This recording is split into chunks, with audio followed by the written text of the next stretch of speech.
Speaking of the sub-nationals, we understand that the Supreme Court of Nigeria has ordered the 36 state governors to file their respective defense to a suit instituted against them by the federal government. Well, the FG is seeking full autonomy for the 774 local governments in the country. The court also ordered the Attorney General of the Federation, Lateef Fagbemi, to file his reply within 2 days after receipt of their defense. The Supreme Court held that filing of all processes and exchanging of some the exchange of same must be completed within the time and subsequently fixed June the 13th for hearing of the suit. So it looks like the battleground is set between the federal government and states over local government autonomy. But we turn our attention to security now. It's another sad day for the nation's military following the killing of 3 of its men in an ambush in Abia State yesterday. The gunmen, who was said to have stormed the military unit at Obikabia Junction in Ogbo Hill at about 6:45 a.m., also burned the unit as well as a patrol van parked in the unit. Although the military and police authorities are yet to confirm the attack, Channels Television gathered that some of the soldiers stationed at the unit escaped the attack by the gunmen. Early on, IPOB had declared a sit-at-home on May the 30th across the 5 southeast states to commemorate the Civil War. The latest attack of the military is coming barely 2 weeks after gunmen killed 2 soldiers in Ohafia, also in Abia State in March, and 17 soldiers were killed in an ambush in Okwama community of Delta State. Meanwhile, the chairman of the Southeast Governors Forum and the Imo State Governor, Hope Uzodimma, has condemned in strong terms the unwarranted attack on security operatives in Aba, the commercial city of Abia State, which left 3 soldiers dead under the guise of enforcing what he described as a legal sit-at-home order. Addressing newsmen in Owerri, the Imo State capital, the governor says the development will no doubt cause a setback in the peace process being orchestrated by the governors of the Southeast and a dent on the fragile peace already achieved in the zone in recent times. While commiserating with the families of those who lost their lives, he calls on security agencies to, as a matter of urgency, fish out the perpetrators.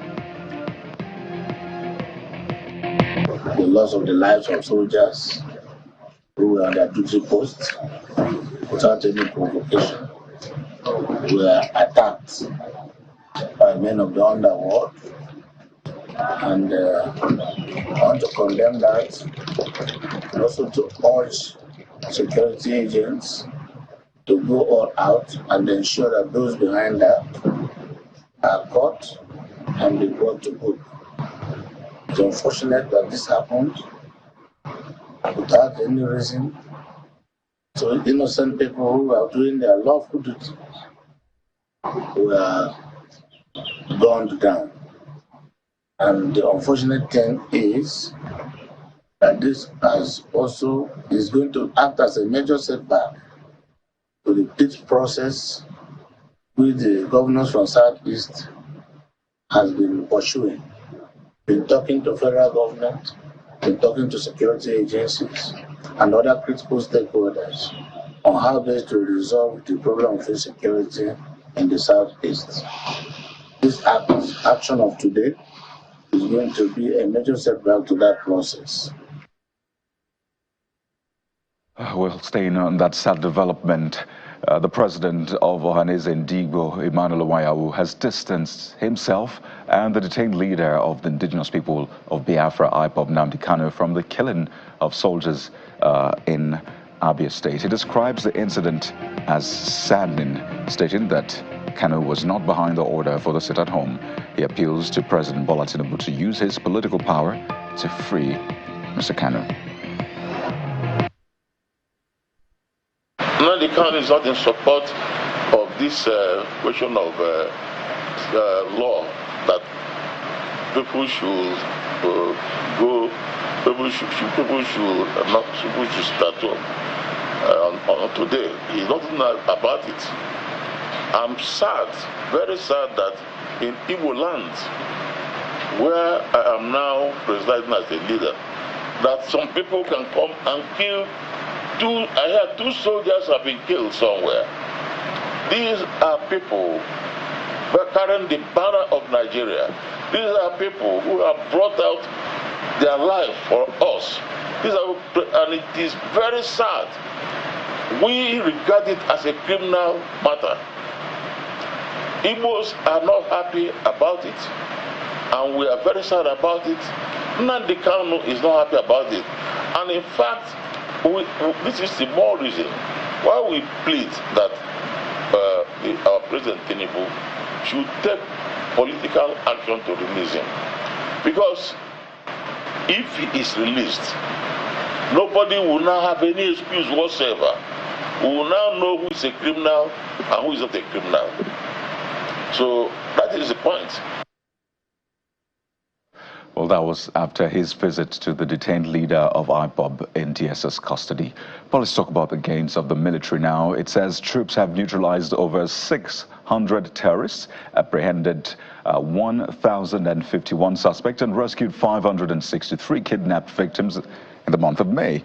Addressing a news conference in the nation's capital, Abuja, the Director of Defense Media Operations, Major General Edward Buba, disclosed that some senior terrorist commanders and fighters are among those killed, which has weakened the potency of the terrorists to hit soft targets. He adds that the apprehended suspects include their logistics suppliers, informants, and producers of improvised explosive devices. Our troops are admirably making progress in the ongoing counterinsurgency and counterterrorism operations across the country, and this will continue until the terrorists are completely decimated. The progress made is through cumulative efforts of the killing of the terrorist leaders, their commanders, and the terrorist combatants, as well as taking away their most important assets, such as their logistics capability, their administrative capability, and their fighting capabilities. The elimination of the senior terrorist commanders, coupled with the international pressure as well as media, all combined to destroy the will to fight of the terrorists and their cohorts. Now, during the month of May, the potency of the terrorists was largely degraded, with over 624 terrorists neutralized, 1,051 terrorists, including their logistics suppliers and informants, arrested, while 563 hostages were rescued during the month of May. Additionally, troops recovered over 700 assorted weapons, over 16,000 assorted ammunition, and we denied the oil theft of over 700 million naira worth of stolen crude oil. Well, let's now bring you more on President Bola Tinubu's statements in which he called out state governments to prioritize the needs of local communities by ensuring accountability and effectiveness of local government administration. Yes, I am in charge here today, but you are running a constitutional democracy. And we are put to you to summon the governors.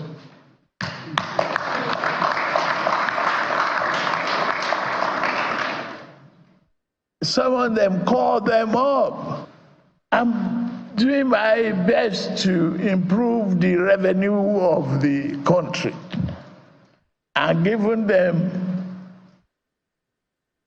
their due. But they must equally be sympathetic to the populace, and they must consider the need of the local people. People reside in the local government.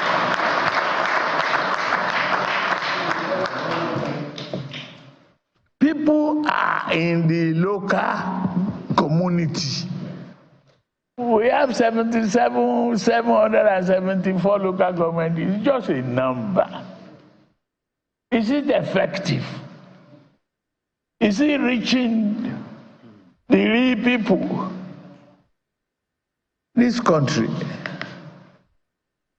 reflected our diversity. As long as we are together, and we have to be together.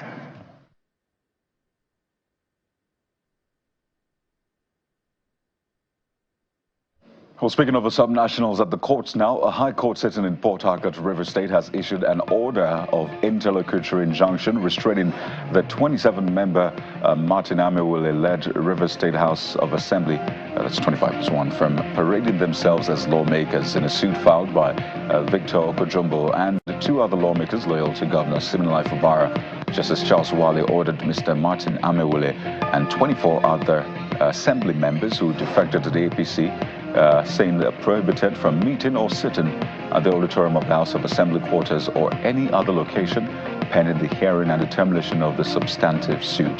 The case has been adjourned to July 1st, 2024 for mention. Again, the court has issued an order of interlocutory injunction restraining Sir Martin Amewule and 24 others who defected from parading themselves as lawmakers. Also, political issues now. Federal High Court in Abuja has adjourned to June the 13th to hear the suit filed by the All Progressives Congress North Central Forum seeking to remove Abdullahi Ganduje as a chairman for allegedly holding the position unlawfully. The trial judge, Justice Nyangeko, ordered and adjourned the matter on grounds that processes have not been regularized in the matter. He urged lawyers in suit to ensure that all processes and responses be exchanged before the next agenda date.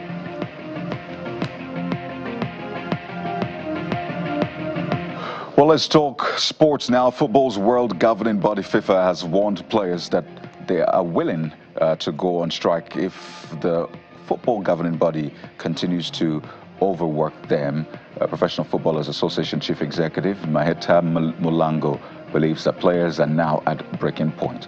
The PFA has been calling for action to alter the congested football calendar, especially with the expanded 32-team Club World Cup proposed for next summer.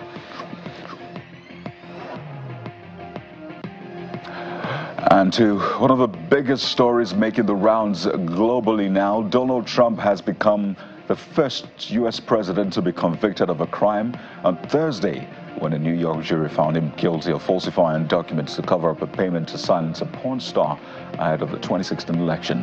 Well, after 2 days of deliberation, the 12-member jury pronounced Mr. Trump guilty on all 34 counts he faced.